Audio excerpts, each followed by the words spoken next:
అందరికీ నమస్కారం. సంతోషం ఫిల్మ్స్కి స్వాగతం. ఈరోజు సినిమా విషయాలు తెలుసుకునే ముందు సంతోషం సురేష్ యూట్యూబ్ ఛానల్ని, సంతోషం అప్డేట్స్ యూట్యూబ్ ఛానల్ని, ఈ రెండు ఛానల్ని సబ్స్క్రైబ్ చేసుకోండి. మరి ఈరోజు సినిమా విషయాలు ఏంటో ఇప్పుడు మనం చూసేద్దాం.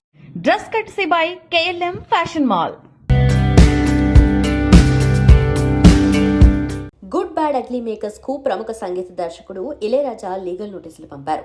గతంలో తాను స్వరాలు సమకూర్చిన 3 గీతాలను గుడ్ బ్యాడ్ అగ్లీలో అనుమతి లేకుండా రీక్రియేట్ చేశారని నోటీసుల్లో పేర్కొన్నారు. అందుకు గాను 5 కోట్ల పరిహారం డిమాండ్ చేశారు. వెంటనే ఆ సాంగ్స్ తొలగించి మేకర్స్ క్షమాపణ చెప్పాలని కోరారు. అజిత్ హీరోగా దర్శకుడు అదిక్ రవిచంద్రన్ తెరకెక్కించిన ఈ యాక్షన్ కామెడీ మూవీ ఈ నెల 10న విడుదలైన సంగతి తెలిసిందే. నాని హీరోగా నటించిన లేటెస్ట్ మూవీ హిట్ 3 ఏప్రిల్ 14న ట్రైలర్ రిలీజ్ చేయగా రెస్పాన్స్ బాగానే వచ్చింది. కానీ 24 గంటలు గడిచేసరికి మాత్రం రాజమౌళి మూవీ రికార్డ్స్ దాటిపోయింది. ఇది మాత్రం ఓ రకంగా షాకింగ్ అని చెప్పొచ్చు. హిట్ సిరీస్ లో తొలి 2 సినిమాల్ని థ్రిల్లర్స్ గా మలిచారు. కానీ 3వ భాగాన్ని మాత్రం నరుక్కోవటం, రక్తం ఏరులై పారటం అనిలా తీర్చిదిద్దినట్లు ట్రైలర్ చూస్తే అర్థమైంది. చిన్నపిల్లలు, సున్నిత మనస్కులు తమ సినిమాను చూడొద్దని నాని చెప్పడం కూడా సినిమాపై ఓ రకంగా బజ్ పెంచింది. అలా రిలీజ్ అయ్యి 24 గంటల్లో హిట్ 3 ట్రైలర్ కి 23.1 మిలియన్ వ్యూస్ వచ్చాయి. తద్వారా బాహుబలి 2 అలాగే RRR, KGF 2 రికార్డ్స్ దాటేసినట్టు తెలుస్తుంది. ఇదంతా కూడా తెలుగు వర్షన్ వరకు మాత్రమే. మే 1న థియేటర్స్ లోకి రాబోతున్న హిట్ 3 సినిమాకు శైలేష్ కొరను దర్శకుడు, శ్రీనిధి శెట్టి హీరోయిన్, మికీ జైమేర్ సంగీతం అందించారు.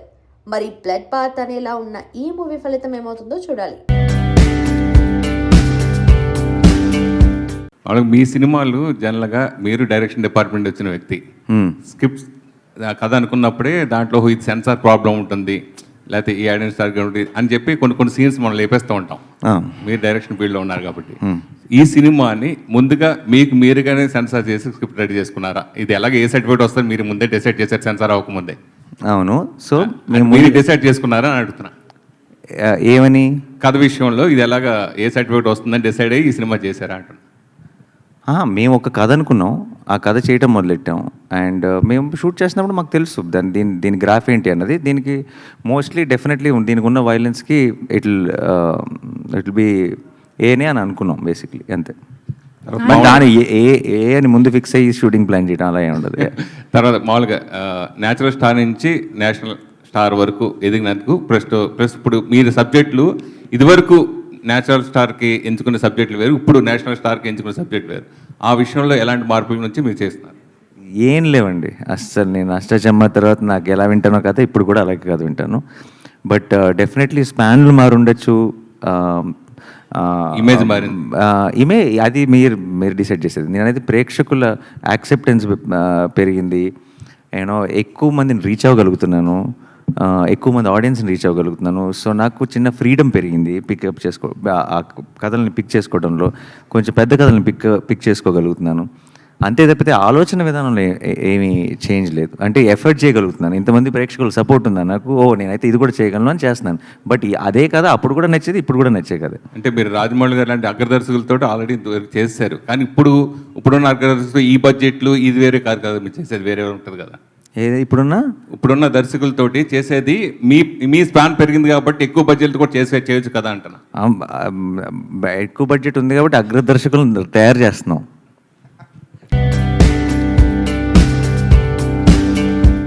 భారత రాజ్యాంగ రూపశిల్పి బాబాసాహెబ్ అంబేద్కర్ 135వ జయంతి సందర్భంగా అగ్రహారంలో Ambedkar cinema first look launch చేశారు.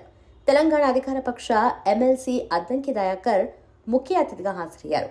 ఇప్పటికే పలు ప్రతిష్టాత్మక అంతర్జాతీయ చలనచిత్రోత్సవాల్లో పురస్కారాలు అందుకున్న చిత్రాన్ని రామోజీ లక్ష్మోజీ ఫిల్మ్స్ పతాకంపై మందా కృష్ణ చైతన్య స్వీయ దర్శకత్వంలో నిర్మించారు. హీరో కూడా ఆయనే కావటం విశేషం. మెల్లగా మరుగున పడుతున్న అంబేద్కర్ భావజాలాన్ని విశ్వవ్యాప్తం చేయటమే లక్ష్యంగా తెరకెక్కిన ఈ చిత్రం విడుదలకి పూర్తి సహాయ సహకారాలు అందిస్తామని, మన దేశ రాజ్యాంగ సృష్టికర్త అయిన అంబేద్కర్ను ప్రతి ఒక్కరూ గౌరవించారని, ప్రతి స్కూల్లో ఆయన విగ్రహాన్ని ప్రతిష్ఠించారని ఈ సందర్భంగా అద్దంకి దయాకర్ పిలుపునిచ్చారు. ఇంకా ఈ వేడుకలో ప్రముఖ దర్శకులు చంద్ర మహేష్, ప్రముఖ నిర్మాత తుమ్మలపల్లి రామసత్యనారాయణ, సంతోషం అధినేత సురేష్ కొండేటి, సీనియర్ హీరో రామ్కి, Telangana chamber of commerce and industries chairman Harigovinda Prasad, makers of milkshake CEO Rahul, royal rich property CEO Shri Vikas, civil code judge Suresh, Ambedkar activist Anitha, సినిటేరియా మీడియా వర్క్స్ అధినేత వెంకట్ బులమేని పాల్గొన్నారు. అయితే అగ్రహారంలో అంబేద్కర్ అసాధారణ విజయం సాధించారని ఆకాంక్షించారు వారు.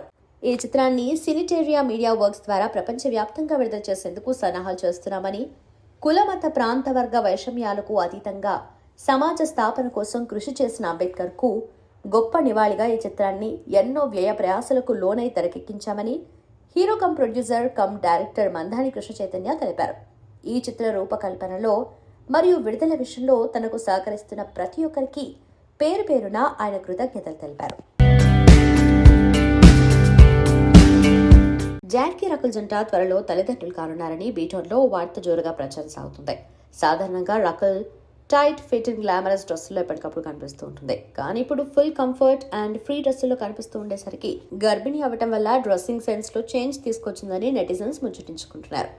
దీనికి తోడు జాకీ తమ కిచెన్ లో ఎంతో ప్రేమగా వంట చేస్తూ కనిపించేసరికి రకుల్ కోసమే జాకీ ఇంత కష్టపడుతున్నాడు అనుకుంటా అని నెట్టింట జోరుగా చర్చలు నడుస్తున్నాయి. జాకీ దగ్గరుండి రకుల్ని జాగ్రత్తగా చూసుకుంటున్నారని, త్వరలోనే రకుల్ ప్రెగ్నెన్సీ విషయాన్ని అనౌన్స్ చేయనున్నారని అంటున్నారు. నాని నితిన్, రామ్ నితిన్, సంగీత్ శోభన్ హీరోస్ గా దర్శకుడు కళ్యాణ్ శంకర్ తెరకెక్కించిన చిత్రం మ్యాడ్ స్క్వేర్ మార్చి 28న థియేటర్స్ లో విడుదలైన సినిమా ప్రేక్షకులకు నవ్వులు పంచింది. ఇందులోని స్వాతిరెడ్డి సాంగ్ ఫుల్ వీడియోను చిత్ర బృందం తాజాగా విడుదల చేసింది. ఈ పాటలో హీరోలతో కలిసి రెబా మోనికా జాన్ డాన్స్ చేసిన సంగతి తెలిసిందే. రాజకీయాలు ఎలా ఉండాలి, ఎలా ఉండకూడదు అన్న సందేశాన్ని ఆవిష్కరిస్తూ దానికి చక్కటి ఫ్యామిలీ డ్రామా, ప్రేమ, వినోదం వంటి అంశాలను మేళవించి రూపొందించిన భరత్ అని నేను చిత్రం ఎంతటి ఘన విజయం సాధించిందో ప్రత్యేకంగా చెప్పనక్కర్లేదు. సూపర్ స్టార్ మహేష్ బాబు కథానాయకుడిగా తన పాత్రకు ప్రాణ ప్రతిష్ఠ చేయగా అందాల భామ కియారా అద్వానీ జోడీగా నటించింది.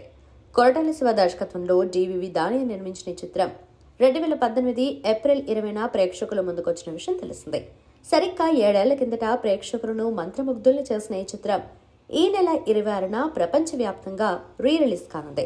ఈ నేపథ్యంలో ఈ నెల 19న ఉదయం 11:11 అడ్వాన్స్ బుకింగ్ ఓపెన్ చేస్తున్నారు. ఈ రీ రిలీజ్ లో కూడా ఈ చిత్రం ప్రేక్షకుల అభిమానుల నుంచి అద్భుతమైన ఆదరణను చూరగొంటుందని పరిశ్రమ వర్గాలు భావిస్తున్నాయి. ఈ చిత్రంలో ముఖ్యమంత్రి పాత్రలో మహేష్ బాబు తన నటనలోని మరో కొత్త కోణాన్ని ఆవిష్కరించారు. నేటి రాజకీయ వ్యవస్థ ఎలా ఉంటుంది, ఎలాంటి రాజకీయ నాయకుల వల్ల వ్యవస్థ ఎలాంటి పరిణామాలకు దారితీస్తుంది అన్న అంశాలను అన్ని తరగతుల ప్రేక్షకులకు అర్థమయ్యేలా చూపించారు. సినిమా అత్యంతం అందులో లీనమయ్యేలా చేస్తుంది. ప్రకాష్ రాజ్, శరత్ కుమార్, దేవరాజ్ నటన అదనపు ఆకర్షణ. రవి కే చంద్రన్ ఛాయాగ్రహణం, దేవిశ్రీ ప్రసాద్ సంగీతం అలరింపచేస్తాయి. నిర్మాత ఎస్కేఎన్ ప్రసంగాలు ఎంత ప్రత్యేకంగా ఉంటాయో అందరికీ తెలుసు. సినిమా వేడుకల్లో స్పష్టమైన తెలుగులో మాట్లాడుతూ తనదైన పంచ్లతో ప్రసంగిస్తూ ఆకట్టుకుంటారు ఈ ప్రొడ్యూసర్. తెలుగు భాషను అభిమానించే ఎస్కేఎన్ మాతృభాషపై మరోసారి తన ప్రేమను చాటుకున్నారు. ఇటీవల సంపూర్ణేష్ బాబు సోదరా సినిమా ఈవెంట్లో ముంబై హీరోయిన్ ఆర్తి గుప్తాను ఉద్దేశించి ఎస్కేఎన్ మాట్లాడుతూ నెక్స్ట్ ఈవెంట్లో అయినా కొన్ని తెలుగు మాటలు నేర్చుకుని మాట్లాడమని రిక్వెస్ట్ చేశారు. ఇటాలియన్ ఆఫ్ ది ఈస్ట్ గా ప్రసిద్ధి చెందిన తెలుగు భాష అంటే తమకు చాలా ఇష్టమని, ఇతర భాషల నటీనటులను తెలుగు ఇండస్ట్రీ ఆహ్వానించి ఆదరిస్తుందని, అయితే కాస్తైనా తెలుగు నేర్చుకుంటే బాగుంటుందని ఎస్కేఎన్ చెప్పారు. ఎస్కేఎన్ మాటలను అర్థం చేసుకున్న హీరోయిన్ ఆర్తి గుప్తా తెలుగు మాటలు నేర్చుకోవటం మొదలుపెట్టింది. తెలుగు నేర్చుకుంటూ ఆ ఫోటోను సోషల్ మీడియా ద్వారా షేర్ చేసింది. తెలుగు నేర్చుకునేందుకు హీరోయిన్ ఆర్తి గుప్తాను ఇన్స్పైర్ చేసిన నిర్మాత ఎస్కేఎన్ ను నెటిజన్స్ అప్రిషియేట్ చేస్తున్నారు. ప్రముఖ దర్శకుడు నాగశ్విన్ ఇటీవల కొందరు కళాశాల విద్యార్థులతో ముచ్చటిస్తూ సినీ పరిశ్రమలో తన ప్రయాణం, అనుభవాలు, అభిప్రాయాలను పంచుకున్నారు. ఈ సందర్భంగా ఆయన కొన్ని ఆసక్తికర విషయాలను వెల్లడించారు. ముఖ్యంగా మహేష్ బాబు నటించిన ఖలేజా, విజయ్ దేవరకొండ నటించిన డియర్ కామ్రేడ్ చిత్రాల విషయంలో తన అభిప్రాయాన్ని పంచుకుంటూ ఆ సినిమాలకు తాను ఎడిటింగ్ చేస్తుంటే బాగుంటుందని అనిపించినట్లు పేర్కొన్నారు. అయితే వేరే దర్శకుల సినిమాలను తాను డైరెక్ట్ చేస్తుంటే బాగుండేదని మాత్రం ఎప్పుడూ అనిపించలేదని స్పష్టం చేశారు. చిత్ర నిర్మాణంలో ఎడిటింగ్ ప్రాధాన్యతను నాగ్ అశ్విన్ నొక్కి చెప్పారు. సినిమా విజయంలో ఎడిటింగ్ కీలక పాత్ర పోషిస్తుందని, తాను కూడా గతంలో కొన్ని ప్రాజెక్ట్స్ కు ఎడిటర్ గా పనిచేశానని గుర్తు చేసుకున్నారు. తాను హాస్యాన్ని ఇష్టపడతానని, ముఖ్యంగా దివంగత దర్శకుడు జంధ్యాల సినిమాలంటే ఎంతో ఇష్టమని తెలిపారు. తన దర్శకత్వ శైలి గురించి వివరిస్తూ ముందుగా కథను సిద్ధం చేసుకున్నాకే అందులోని పాత్రలకు సరిపోయే నటీనటులని ఎంపిక చేసుకుంటారని నాగశ్విన్ వివరించారు. ప్రతిష్టాత్మక చిత్రం కల్కి 2090 రేడియో విషయంలోనూ ఇదే పద్ధతిని అనుసరించారని, కథలోని పాత్రలను దృష్టిలో ఉంచుకుని మొదట అమితాబ్ బచ్చన్ను, ఆ తర్వాత ప్రభాస్ను ఎంపిక చేసుకున్నట్టు తెలిపారు. కల్కి లాంటి భారీ చిత్రం వెనుక తన ఒక్కడి కష్టమే కాదని, అది ఒక టీం సమష్టి కృషి అని, టీంలోని ప్రతి ఒక్కరి సలహాలను స్వీకరిస్తానని అన్నారు. మహాభారతం ఆధారంగా సినిమా తీయటం కొంత భయంగా అనిపించినా ప్రతి సన్నివేశం వెనుక ఎంతో పరిశోధన, కృషి ఉందని వెల్లడించారు. పరిశ్రమలో విజయవంతంగా కొనసాగాలంటే కష్టపడి పనిచేయటం, పుస్తకాలు చదవటం వంటివి చాలా ముఖ్యమని ఆయన విద్యార్థులకు సూచించారు. ప్రతి ప్రాజెక్టును ఇదే చివరిది అనేంత నిబద్ధతతో చేయాలని, పుస్తకాలు సినిమాల కంటే ఎక్కువగా మనపై ప్రభావం చూపుతాయని అభిప్రాయపడ్డారు. ఒక సాధారణ కథను కూడా ఆసక్తికరంగా చెప్పగలగటమే రచయిత నైపుణ్యమని అన్నారు. కొత్త కథలను సృష్టించడంలో ఎదురయ్యే సవాళ్ల గురించి మాట్లాడుతూ, కొన్నిసార్లు ఎంతో కష్టపడి రాసుకున్న కొత్త ఆలోచనలు వేరే సినిమాల ట్రైలర్స్లో కనిపించినప్పుడు నిరాశ కలుగుతుందని నాగశ్విన్ అంగీకరించారు. 2008లో తాను జ్ఞాపకాలు, కళల ఆధారంగా రాసుకున్న కథకు దగ్గరగా హాలీవుడ్ చిత్రం ఇన్సెప్షన్ ఉండటంతో వారం రోజుల పాటు డిప్రెషన్లోకి వెళ్లారని తన అనుభవాన్ని పంచుకున్నారు. ప్రేక్షకులు ఎంతో ఆసక్తిగా ఎదురుచూస్తున్న వెబ్ సిరీస్లో సమంత రక్త బ్రహ్మాండ్ ది బ్లడీ కింగ్డమ్ ఒకటి. దర్శకద్వయం రాజ్ డీకే దీన్ని తెరకెక్కిస్తున్నారు. ఆదిత్య రాయ్ కపూర్, సమంతతో పాటు అలీ ఫజల్ కీలక పాత్రలు నటిస్తున్నారు. తాజాగా ఈ సిరీస్ గురించి ఆసక్తికర విషయాన్ని పంచుకున్నారు. ఇలాంటి విస్తృతమైన పీరియాడిక్ డ్రామాలో ఇప్పటి వరకు తాను నటించలేదని అన్నారు. నేనెప్పుడూ కొత్తదనం కోసం ప్రయత్నిస్తూనే ఉంటాను. అలాంటి కథల్లో నటించేందుకు ఆసక్తి చూపుతూ ఉంటా. రక్త బ్రహ్మాండ్ విస్తృత పరిధి ఉన్న పీరియాడిక్ డ్రామా. ఈ స్థాయి కథలో నేను ఇప్పటి వరకు నటించలేదు. అదే సమయంలో ప్రోసిత్ రాయ్ మర్డర్ మిస్టరీ థ్రిల్లర్లోనూ నటించడం నాకు సరికొత్త అనుభూతి. ఈ రెండు ప్రపంచాలకు అనుగుణంగా మారటం ఒక నటుడిగా నాకు అది పెద్ద సవాల్. ఊహించని దాన్ని ఎదుర్కొని నా నటనా వృత్తిలో నన్ను నేను నిరూపించుకోవటానికి ఇదొక అవకాశమని అభిప్రాయపడ్డారు. రక్త బ్రహ్మాండ్ కోసం తాను మార్షల్ ఆర్ట్స్, వెయిట్ లిఫ్టింగ్లో ప్రత్యేక శిక్షణ తీసుకుంటున్నట్లు వెల్లడించారు. తన పాత్రలో ఫిట్గా కనిపించడం కోసం నిరంతరం కష్టపడుతున్నట్లు చెప్పారు. రోజుకు 7 గంటలు వ్యాయామం చేస్తున్నట్లు తెలిపారు. లుక్ కోసం జుట్టు పెంచుకుంటున్నా. అన్నిటికంటే పెద్ద సవాలు నా శరీరాన్ని, మనసును శక్తికి మించి కష్టపెడుతున్నా. మిర్జాపూర్ కోసం శిక్షణ తీసుకున్న ట్రైనర్ దగ్గరే ఇప్పుడు కూడా ట్రైనింగ్ తీసుకుంటున్నా. ఇప్పటి వరకు చేసిన అన్ని ప్రాజెక్ట్స్ కంటే రక్త బ్రహ్మాండ్ భిన్నమైందే. ఇది ప్రేక్షకులకు ఖచ్చితంగా థ్రిల్ పంచుతుంది అని అలీ వివరించారు. ధోని తర్వాత సినిమాలని నిర్మించడం కూడా మొదలుపెట్టాడు. ఇప్పుడు ధోని నటుడిగా మారబోతున్నాడా అని డౌట్ వస్తుంది. తాజాగా బాలీవుడ్ స్టార్ నిర్మాత కరణ్ జోహార్ ఓ వీడియోను షేర్ చేయగా ఇందులో ధోని నటించబోతున్నాడు. ఓ కొత్త రొమాంటిక్ అవతారంలో కనపడనున్నట్టు అర్థమవుతుంది. వీడియోలో ధోని హార్ట్ సింబల్ బెలూన్ పట్టుకుని కనపడ్డాడు. ఆ వీడియో చూసిన తర్వాత ధోని హీరోగా బాలీవుడ్లోకి ఎంట్రీ ఇస్తున్నాడా అనే అనుమానాలు అందరూ వ్యక్తం చేస్తున్నారు. ఇక కరణ్ జోహార్ ఈ వీడియో షేర్ చేయడంతో కరణ్ జోహార్ దీన్ని పరిచయం చేరున్నాడా అనే అనుమానాలు కూడా కొంతలో కలుగుతున్నాయి. అయితే ఈ వీడియోకి గల్ఫ్ ఆయిల్ కంపెనీని ట్యాగ్ చేయడంతో ఈ వీడియో ఒక యాడ్ కోసమేమో, ఆ యాడ్ని కరణ్ జోహార్ డైరెక్ట్ చేశాడేమో అని కొందరు కామెంట్ చేస్తున్నారు. మొత్తానికి ధోనికి సంబంధించి వీడియో ఇప్పుడు నెట్టింట హాట్ టాపిక్గా మారింది. ఈ స్పెషల్ వీడియో ధోని యాడ్ కోసమా, బాలీవుడ్ ఎంట్రీ కోసమా అని తెగ ముచ్చటిస్తున్నారు. కెరియర్ తొలినాళ్లలో తాను అనుభవించిన తీవ్ర ఆర్థిక ఇబ్బందులకు సంబంధించి ఆసక్తికర విషయాలు పంచుకున్నాడు షారుఖ్ ఖాన్. తన వద్ద డబ్బులు లేక ఇంటి అద్దె కట్టలేని పరిస్థితిని ఎదుర్కొన్నట్టు తెలిపాడు. సినిమా ఇండస్ట్రీలోకి వచ్చిన తొలినాళ్లలో రోడ్డుపై పడుకోవాల్సి వచ్చిందని బాలీవుడ్ సూపర్ స్టార్ షారుఖ్ ఖాన్ వెల్లడించారు. అద్దె చెల్లించేందుకు డబ్బులు లేక ఇలాంటి పరిస్థితికి ఎదుర్కొన్నారని ఆయన తెలిపారు. అలాగే సొంత ఇల్లు కలిగి ఉండటం గురించి కూడా కీలక వ్యాఖ్యలు చేశారు. నా పిల్లలకు ఇల్లు లేకుండా ఉండకూడదు అనే భయం నాకిప్పుడు ఉంది. అందుకే మంచి ఇల్లు కట్టుకున్నాను. ఇల్లు, చదువుంటే ప్రపంచం మీ చేతిలో ఉన్నట్లే. డబ్బు, ఉద్యోగం లేకపోయినా పర్వాలేదు, కనీసం నిద్రించడానికి, కూర్చొని ఏడవటానికి ఒక ఇల్లుండాలి. కెరియర్ తొలినాళ్లలో నేను రోడ్లపై పడుకున్నాను. అద్దె చెల్లించలేక ఇంటి నుంచి బయటకు గెంటేసిన సందర్భాలు ఉన్నాయి అని షారుఖ్ ఖాన్ తెలిపాడు. అలాగే తనతో నటించే యంగ్ హీరోయిన్స్ కు ఎందులో అయినా పెట్టుబడి పెట్టే ముందు సొంత ఇల్లు కొనుగోలు చేయాలని సలహా ఇస్తానని షారుఖ్ ఖాన్ వెల్లడించారు. యంగ్ హీరోయిన్స్ కు సొంత ఇల్లు కొనుక్కోమని చెప్తాను. వాళ్ళు నిజంగా ఇల్లు కొన్నామని చెప్పినప్పుడు నాకు చాలా సంతోషంగా అనిపిస్తుంది. నా ఇల్లు మన్నత్ అంటే షారుఖ్ ఇంటి పేరును అభిమానులు ఎప్పటికీ గుర్తుంచుకుంటారు. ఈ ఇల్లు నా ఇతర విజయాలను కొంత తక్కువ చేసి చూపిస్తుంది, కానీ పర్వాలేదు. నేను డబ్బు తినను, వెండి ప్లేట్లో భోజనం చేసినా రుచి పెరగదు. అందరిలాగే సాధారణ ఆహారమే తింటాను, సామాన్య బట్టలే ధరిస్తాను. నా వద్ద 4 జతల జీన్స్ మాత్రమే ఉన్నాయి. ప్రజలు నా గురించి ఎంత భిన్నంగా ఆలోచించినా 20 ఏళ్ల క్రితం నేను ఎలా ఉన్నానో ఇప్పుడు అలాగే ఉన్నాను అని షారుఖ్ ఖాన్ తెలిపారు.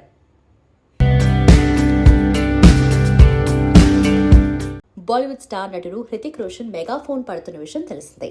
తాను హీరోగా వచ్చిన బ్లాక్ బస్టర్ క్రిష్ ఫ్రాంచైజ్లో భాగంగా 4వ పార్ట్కు హృతిక్ రోషన్ దర్శకత్వం వహించబోతున్నాడు.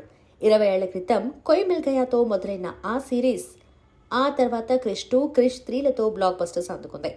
ఈ సినిమాల్లో హృతిక్తో పాటు అందాల తార ప్రియాంక చోప్రా ఫీమేల్ లీడ్గా నటించగా కంగనా రనౌత్, వివేక్ ఒబెరాయ్ వంటి స్టార్స్ కీలక పాత్రల్లో కనిపించారు. అయితే తాజాగా రాబోతున్న క్రిష్ 4లో ప్రియాంక చోప్రా మరోసారి లీడ్ రోల్లో కనిపించబోతున్నారని తెలుస్తుంది.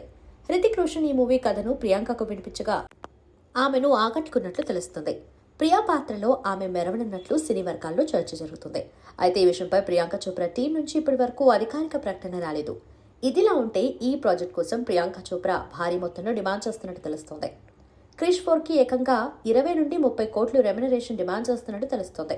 ఇదిలా ఉంటే సూపర్ స్టార్ మహేష్ బాబు, దర్శకుడు రాజమౌళి కాంబినేషన్లో రూపొందుతున్న SSMB 29 సినిమా కూడా ప్రియాంక దాదాపు 30 కోట్ల వరకు పారితోషికం తీసుకోనున్నట్లు సమాచారం. Tollywood star actor Chiranjeevi compound నుంచి వస్తున్న social fantasy project Vishwambhara. Bimbisara fame Vassishta Mallidi దర్శకత్వం వహిస్తున్న ఈ మూవీలో త్రిష ఫీమేల్ లీడ్ రోల్లో నటిస్తుండగా అమిగోస్ ఫేమ్ ఆశుకా రంగనాథ్, రమ్య పసుపులేటి, సురభి, ఈషా చావ్లా, ఆశ్రిత వేమగంటి నండూరి ఇతర కీలక పాత్రల్లో నటిస్తున్నారు. కాగా ఇటీవల ఈ మూవీ నుంచి ఫస్ట్ సింగిల్ రమా రామను విడుదల చేస్తారని తెలిసిందే. ఈ పాటకు మ్యూజిక్ లవర్స్ నుంచి మంచి స్పందన వస్తుంది. ఈ పాట యూట్యూబ్లో నంబర్ 1 ప్లేస్లో ట్రెండింగ్ అవుతుంది. సరస్వతి పుత్ర రామజోగే శాస్త్రి రాసిన ఈ పాటను MM కిరవాణి కంపోజ్ చేయగా శంకర్ మహాదేవన్, ఐరా ఉడిపి, లిప్సికా భాష్యం పాడారు. రమరామ సాంగ్ విశ్వంభరకు స్పెషల్ అట్రాక్షన్గా నిలుస్తుంది అనటంలో ఎలాంటి సందేహం లేదని తాజా వార్త చెప్తుంది. ఈ మూవీని యువి క్రియేషన్స్ బ్యానర్ పై వంశీ, ప్రమోద్ విక్రమ్ తెరకెక్కిస్తుండగా ఇప్పటికే రిలీజ్ చేసిన విశ్వంభర టైటిల్లో కాన్సెప్ట్ వీడియో మిలియన్ల సంఖ్యలో వ్యూస్ రాబడుతూ సినిమాపై సూపర్ హైప్ క్రియేట్ చేస్తున్నాయి. ఈ చిత్రాన్ని మే 9న విడుదల చేయనుండగా మేకర్స్ నుంచి స్పష్టత రావాల్సి ఉంది. సోనీ లివ్లో డాక్యుమెంట్ డ్రామాగా black and white and grey love kills నుంచి అద్భుతమైన ట్రైలర్ను రిలీజ్ చేశారు. ఈ సిరీస్లోని విషయాన్ని చెప్పేలా ఉండే సంక్లిష్టమైన ఆలోచింపజేసేలా ట్రైలర్ను కట్ చేశారు. ఆర్థికంగా వెనుకబడిన నేపథ్యం, వాటి నుంచి తప్పించుకునే యువకుడు, అతనితో ముడిపడి ఉన్న హత్యలు, వాటి వెనుకున్న రహస్యాల్ని ఛేదించే జర్నలిస్ట్ డేనియల్ చుట్టూ ఈ కథ తిరుగుతుంది. డేనియల్ దర్యాప్తు ఈ సిరీస్లో ఆద్యంతం ఉత్కంఠభరితంగా ఆసక్తికరంగా ఉంటుంది. ఈ ట్రైలర్ ప్రస్తుతం సిరీస్ మీద అంచనాలు పెంచేస్తుంది. సంక్రాంతికి వస్తున్నామంటూ ఈ ముగ్గుల పండుగ బారిలో భారీ విజయాన్ని ఖాతాలు వేసుకున్నారు కథానాయకుడు వెంకటేష్. ఇప్పుడు ఆయన వచ్చే సంక్రాంతికి చిరంజీవితో కలిసి థియేటర్లో సందడి చేసేందుకు సిద్ధమవుతున్నారా అంటే అవునని అంటున్నాయి సినీ వర్గాలు. ప్రస్తుతం అనిల్ రావుపూడి దర్శకత్వంలో చిరంజీవి కథానాయకుడిగా ఓ సినిమా ముస్తాబవుతున్న సంగతి తెలిసిందే. సాహు గారపాటి, సుష్మిత కొనిదిలా సంయుక్తంగా నిర్మిస్తున్నారు. వినోదంతో పాటు బలమైన భావోద్వేగాలు నిండిన యాక్షన్ ఎంటర్టైనర్గా ఈ చిత్రం రూపొందనుంది. ఇందులో వెంకటేష్ ఓ ముఖ్య పాత్రధారిగా చిరంజీవితో కలిసి సందడి చేరున్నారని సమాచారం. దీంట్లో ఆయనది అతిథి పాత్రేం కాదని చాలా ప్రాధాన్యమున్న పాత్ర అని తెలిసిందే. ప్రస్తుతం పూర్వ నిర్మాణ పనుల్లో ఉన్న ఈ సినిమా జూన్ నుంచి రెగ్యులర్ చిత్రీకరణ ప్రారంభించుకునే అవకాశం ఉంది. వచ్చేరాత్రి సంక్రాంతికి ప్రేక్షకుల ముందుకు రానుంది. ప్రధాని నరేంద్ర మోదీకి బాలీవుడ్ హీరో అక్షయ్ కుమార్ ధన్యవాదాలు తెలిపారు. ప్రస్తుతం అక్షయ్ కేసరి చాప్టర్ 2తో పలకరించడానికి సిద్ధంగా ఉన్న విషయం తెలిసిందే. ఇందులో ఆయన శంకర్ నాయర్ పాత్రలో నటించారు. జలియన్ వాలాబాగ్ ఊచకోత తర్వాత బ్రిటిష్ సామ్రాజ్యానికి వ్యతిరేకంగా పోరాడిన న్యాయవాదిగా కనిపించనున్నారు. తాజాగా హర్యానా పర్యటనలో మోదీ తన స్పీచ్లో శంకర్ నాయర్ గురించి ప్రస్తావించారు. ఆయన గురించి అందరూ తప్పక తెలుసుకోవాలని కోరారు. దీనికి సంబంధించిన వీడియోను అక్షయ్ పోస్ట్ చేశారు. ఆ వీడియోలో మోదీ మాట్లాడుతూ, శంకర్ చాలా గొప్ప వ్యక్తి, మీలో చాలా మంది ఆయన పేరును కూడా విని ఉండరు, కానీ ఇప్పుడు వింటారు. ఆయన గొప్ప విలువలు కలిగిన న్యాయవాది. బ్రిటిష్ వారికి వ్యతిరేకంగా గళం విప్పారు. జలియన్ వాలాబాగ్ ఊచకోతపై బ్రిటిష్ ప్రభుత్వానికి వ్యతిరేకంగా వాదించారు. ఆ ప్రభుత్వపు పునాదులను కదిలించారు అని గుర్తు చేశారు. దీన్ని పోస్ట్ చేసిన అక్షయ్, శంకర్ నాయర్ లాంటి గొప్ప వ్యక్తి గురించి మాట్లాడినందుకు ధన్యవాదాలు మోడీజీ. మన కోసం ధైర్యంగా పోరాడిన ఎంతో మందిని గౌరవించడం మన ధర్మం. ముఖ్యంగా యువతరం వీరిని గుర్తుపెట్టుకోవాలి. అలాంటి వారిని గుర్తు చేసుకునేందుకు చేసిన ప్రయత్నమే కేసరి చాప్టర్ 2 అని తెలిపారు. చరణ్ సింగ్ త్యాగి దర్శకత్వం వహించిన కేసరి చాప్టర్ 2 ఏప్రిల్ 18న ప్రేక్షకుల ముందుకు రానుంది. ఈ సినిమాను బ్రిటిష్ ప్రభుత్వం ఖచ్చితంగా చూడాలని అక్షయ్ కుమార్ అన్నారు. ఆ ప్రభుత్వంతో పాటు కింగ్ చార్ల్స్ కూడా ఈ చిత్రాన్ని చూసి వారి తప్పు తెలుసుకోవాలని కోరారు. దీన్ని చూశాక వారు ఖచ్చితంగా క్షమాపణలు చెబుతారన్నారు. ప్రస్తుతం వరుస ఇంటర్వ్యూస్తో బిజీగా ఉన్నారు హీరో కళ్యాణ్ రామ్. ఆయన ప్రధాన పాత్రలో నటించిన Arjun son of Vyjayanthi April 18న విడుదల కానుంది. దీని ప్రచారంలో భాగంగా ఇచ్చిన ఇంటర్వ్యూలో ఎన్టీఆర్ గురించి కళ్యాణ్ రామ్ మాట్లాడారు. తారకెందుకు సన్నగా అయ్యారు, మీరేమైనా ట్రైనింగ్ ఇచ్చారా అనే ప్రశ్నకు సమాధానం ఇచ్చారు. ఎన్టీఆర్ ఒక సూపర్ స్టార్. ఆయన మార్కెట్ ఇప్పుడు పాన్ ఇండియా స్థాయికి చేరింది. దేశంలోనే అగ్ర దర్శకుడు ప్రశాంత్ నీల్తో సినిమా చేస్తున్నాడు. వాళ్ళిద్దరికీ నేను సలహాలు ఇస్తానా? నేను తారక్ ఏం చేసినా సినిమా కోసమే అని చెప్పారు. దేవర తర్వాత ఎన్టీఆర్ వార్ 2లో నటిస్తున్నారు. దీంతో పాటు ఏప్రిల్ 22 నుంచి ప్రశాంత్ నీల్ సినిమా షూటింగ్లో జాయిన్ కానున్నారు. ఇటీవల ఆయనకు సంబంధించిన కొన్ని ఫొటోస్ నెట్టింటా వైరల్ గా మారాయి. అందులో తారక్ సన్నగా కనిపించారు. ఇక అర్జున్ సన్ ఆఫ్ వైజయంతి విషయానికి వస్తే ప్రదీప్ చిరుకూరి దీన్ని తెరకెక్కించారు. ఇందులో విజయశాంతి కీలక పాత్రలో కనిపించనున్నారు. తల్లి కుమారుడి సెంటిమెంట్ తో ఇది రూపొందింది. ఇటీవల దీని గురించి దర్శకుడు మాట్లాడుతూ, కొంత వయసు వచ్చాక అమ్మ తనకు సంబంధించిన విషయాలు మర్చిపోతుంది. ఆ విషయాలు మనం గుర్తు పెట్టుకోవటం ఎంత ముఖ్యమో ఇందులో చూపించాం. అమ్మ పుట్టినరోజు చుట్టూ కథ తిరుగుతుంది. ఇదే పాయింట్తో దీన్ని రూపొందించామని తెలిపారు. టాలీవుడ్ డైరెక్టర్ పూరి జగన్నాథ్ ఇటీవల కోలీవుడ్ స్టార్ హీరో నటుడు విజయ్ సేతుపతితో తన తర్వాతి ప్రాజెక్టును ప్రకటించిన విషయం తెలిసిందే. ఈ సినిమాలో రెగ్యులర్ షూటింగ్ జూన్లో ప్రారంభం కానుంది. అయితే తాజాగా ఈ ప్రాజెక్ట్పై హీరో విజయ్ సేతుపతి స్పందించారు. ఫ్లాప్లతో సతమతమవుతున్న పూరి జగన్నాథ్తో సినిమా ఎలా ఓకే చేశారు అనే ప్రశ్నకు సేతుపతి బదులిచ్చారు.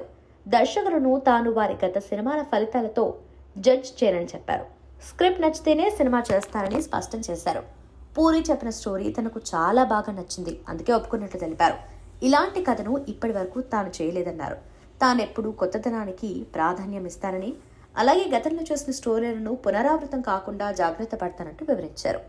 పూరితో తాను చేయబోతున్న మూవీ షూటింగ్ జూన్లో మొదలవుతుందని చెప్పుకొచ్చారు.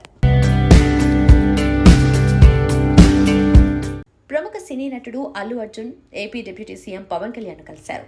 సింగపూర్లో ఇటీవల జరిగిన అగ్ని ప్రమాదంలో పవన్ చిన్న కుమారుడు మార్క్ శంకర్ గాయపడిన సంగతి తెలిసిందే. ఈ నేపథ్యంలో నిన్న హైదరాబాద్లో పవన్ కళ్యాణ్ ఆయన కుటుంబ సభ్యులను కలిసిన అల్లు అర్జున్ బాలుడు మార్క్ శంకర్ ఆరోగ్య పరిస్థితిని అడిగి తెలుసుకున్నారు. సింగపూర్లో జరిగిన అగ్ని ప్రమాదంలో గాయపడిన మార్క్ శంకర్ అక్కడ చికిత్స అనంతరం కోలుకున్నాడు. కుమారుడిని చూసేందుకు కుటుంబంతో కలిసి వెళ్లిన పవన్ మార్క్ శంకర్తో కలిసి హైదరాబాద్ చేరుకున్నారు. ఈ నేపథ్యంలో పవన్ను కలిసి పరామర్శించిన అల్లు అర్జున్ బాలుడి ఆరోగ్య పరిస్థితిపై ఆరా తీశారు. అసలు పేరు కనుమరుగై కొసరి పేరు నిలిచిపోయిన వారు ఎందరో చిత్రసీమలో ఉన్నారు. సినిమాలోని పాత్ర పేరునే ఇంటి పేరుగా చేసుకుని జనం ముందు నిలిచారు జేడీ చక్రవర్తి. ఆయన అసలు పేరు నాగులపాటి శ్రీనివాస చక్రవర్తి. ఆ పేరు చెబితే ఎవరు గుర్తుపట్టలేరు. అదే జేడీ చక్రవర్తి అనగానే ఆయన తెరపై కనిపించిన తొలి చిత్రం శివాను గుర్తు చేసుకుంటారు జనం. ఆ తర్వాత అనేక చిత్రాల్లో తనదైన బాణీ పలికిస్తూ సాగారు జేడీ చక్రవర్తి. అతనేమీ నటుల వారసుడు కాదు. నటించాలన్న అభిలాష బలంగా ఉండటంతో అదృష్టం కలిసొచ్చి శివ సినిమాలో జేడీగా నటించి ఆకట్టుకున్నారు. జేడీ చక్రవర్తిగా జనానికి సుపరిచితుడైన శ్రీనివాస చక్రవర్తి 1970 ఏప్రిల్ 16న హైదరాబాద్లో జన్మించారు. ఆయన తల్లి డాక్టర్ కోవెల్ శాంత, తండ్రి Suryanarayana Rao Nagulapati. Saint George grammar స్కూల్లో చదివారు చక్రి. సిబిఐటిలో బీఈ పూర్తి చేశారు. చదువుకునే రోజుల్లోనే చక్రవర్తి సినిమాలపై ఆసక్తి పెంచుకున్నారు. ఆ ఆసక్తితో శివాలో బ్యాడ్ బాయ్ జె దుర్గారావుగా నటించి ఆకట్టుకున్నారు. తర్వాత కొన్ని సినిమాల్లో రాముడు మంచి బాలుడు అన్న పాత్రలను పోషించి అలరించాడు. ఆరంభంలో జేడీ చక్రవర్తి తెరపై కనిపిస్తే చాలు అమ్మాయిలు రౌడీగాడు అనుకునేవారు. ఈ రౌడీ అబ్బాయి తర్వాత రోజుల్లో ఎంతమంది మగవుల కలల రేడు కూడా అయ్యాడంటే ఆశ్చర్యం కలగక మానదు. గురువు రామ్ గోపాల్ వర్మ బాటలోనే దర్శకుడు కావాలని ఆశించాడు జేడీ. అతని దర్శకత్వంలో ది ఆటోబయోగ్రఫీ ఆఫ్ మహాత్మాను నిర్మించాలని ప్రయత్నించారు రామ్ గోపాల్ వర్మ. మెగాస్టార్ చిరంజీవి ఈ సినిమా ప్రారంభోత్సవంలో ముఖ్య అతిథిగా పాల్గొన్నారు. చిరంజీవి కూడా టీవీలో జేడీ చక్రవర్తి పాట వస్తుందంటే అమ్మాయిలు పరుగులు తీసి మరి చూడటం నేను చూశానని చెప్పారు. దీన్ని బట్టే ఆ రోజుల్లో జేడీకి ఎంత క్రేజ్ ఉండేదో అర్థం చేసుకోవచ్చు. అయితే జేడీ దర్శకత్వంలో ఆరంభమైన ఆటోబయోగ్రఫీ ఆఫ్ మహాత్మా అనివార్య కారణాల వల్ల ఆగిపోయింది. అయితేనేమి ఓవైపు నటనలో కొనసాగుతూనే మరోవైపు దర్శకత్వంపై దృష్టి సారించాడు జేడి. దుర్గా అనే చిత్రాన్ని తెలుగు, హిందీ భాషల్లో స్వీయ దర్శకత్వంలో రూపొందించి నటించారు జేడి. ఆ సినిమా అట్టే ఆకట్టుకోలేకపోయింది. తర్వాత దర్వాజ్ బంద్ రఖో అనే హిందీ చిత్రం తీసి పర్వాలేదనిపించారు. ఆపై తెలుగులో హోమం సిద్ధం చిత్రాలకు దర్శకత్వం వహించారు. తాను హిందీలో తీసిన దర్వాజ్ బంద్ రఖో చిత్రాన్నే తెలుగులో మనీ మనీ మోర్ మనీ అనే టైటిల్తో రూపొందించారు. అది అంతే సంగతి అనిపించింది. 1/2, ఎగిరే పావరమా వంటి చిత్రాల్లో శ్రీకాంత్తో కలిసి నటించారు జేడి. వారిద్దరూ మంచి మిత్రులుగా సాగారు. తన మిత్రుడు శ్రీకాంత్తో కలిసి నటిస్తూ ఆల్ ది బెస్ట్ అనే మూవీ స్వీయ దర్శకత్వంలో తెరకెక్కించారు. అది కూడా ఆకట్టుకోలేకపోయింది. దర్శకత్వం చేయాలని ఆశించిన జేడీకి ఎందుకనో అది అంతగా కలిసి రాలేదు. అయితే జేడీ చక్రవర్తి హీరోగా నటించిన గులాబీ చిత్రం ద్వారా కృష్ణవంశీ దర్శకుడిగా పరిచయం అయ్యారు. ఆ సినిమా మంచి విజయం సాధించింది. అనగనగా ఒకరోజు, 1/2, బొంబాయి ప్రియుడు, ఎగిరే పావరమా, నేను ప్రేమిస్తున్నాను, ప్రేమకు వేళారే వంటి చిత్రాలు జేడీకి విజయాన్ని అందించాయి. ఇక గురువు రామ్ గోపాల్ వర్మ దర్శకత్వంలో జేడీ నటించిన సత్య చిత్రం అనూహ్య విజయం సాధించింది. ఇటు తెలుగులోనూ అటు హిందీలోనూ సత్యతో జేడీ మంచి మార్కులు సంపాదించారు. అయితే ఆ తర్వాత నుంచి జేడీ చక్రవర్తి ప్రయోగాలకు శ్రీకారం చుట్టి కమర్షియల్ హీరోగా సక్సెస్ కాలేకపోయారు. కానీ అతను మాత్రమే న్యాయం చేయగలరు అన్న పాత్రలు ఇప్పటికీ అతన్ని వెతుక్కుంటూ వెళ్తున్నాయి. ఇక నిర్మాతగాను జేడీ ప్రయోగాలే చేశారు. నిర్మాతగా తాను తీసిన తొలి చిత్రం పాపే నా ప్రాణం. ఈ చిత్రం ద్వారా తన మిత్రుడు బివి రమణను దర్శకునిగా పరిచయం చేశారు. ఈ సినిమాను తొలుత టైటిల్ లేకుండా విడుదల చేశారు జేడీ. సినిమా చూసిన ప్రేక్షకుల అభిప్రాయం మేరకు పాపే నా ప్రాణం అనే టైటిల్ను నిర్ణయించారు. అందుకే ఈ సినిమాను తొలుత పేరు లేని సినిమా అని జనం పిలిచారు. తర్వాత తాను హీరోగా దర్శకునిగా పనిచేస్తూ దుర్గా నిర్మించాడు జేడీ. అది ఆశించిన స్థాయిలో ఆకట్టుకోలేకపోయింది. ఇలా నటునిగా, రచయితగా, నిర్మాతగా, దర్శకునిగా, గాయకునిగా జేడీ తనలోని ప్రజ్ఞను ప్రదర్శిస్తూ సాగారు. ఇటీవల పలు వెబ్ సిరీస్లు నటిస్తూ ప్రేక్షకులను అలరిస్తున్నారు. ఆయన మరెన్నో సినిమాలు, సిరీస్లతో ప్రేక్షకులను మరింత అలరించాలని సంతోషం టీం కోరుకుంటూ బర్త్డే విషెస్ తెలియజేస్తుంది. సంతోషం సురేష్ యూట్యూబ్ ఛానల్ ద్వారా ఎక్స్క్లూజివ్ ఇంటర్వ్యూని, ఎక్స్క్లూజివ్ లైవ్ షోస్ని, ఎప్పటికప్పుడు కొత్త కొత్త విశేషాలని మీకు అందించడం జరుగుతుంది. మీ మొబైల్ని యూట్యూబ్కి వెళ్ళి సంతోషం సురేష్ అని టైప్ చేయండి. అలాగే సంతోషం అప్డేట్స్ అని టైప్ చేయండి. ఈ రెండు ఛానల్ని సబ్స్క్రైబ్ చేసుకోండి. ఎప్పుడు న్యూస్లో చూసేయండి. Thank you. Dress కట్సీ by KLM fashion mall.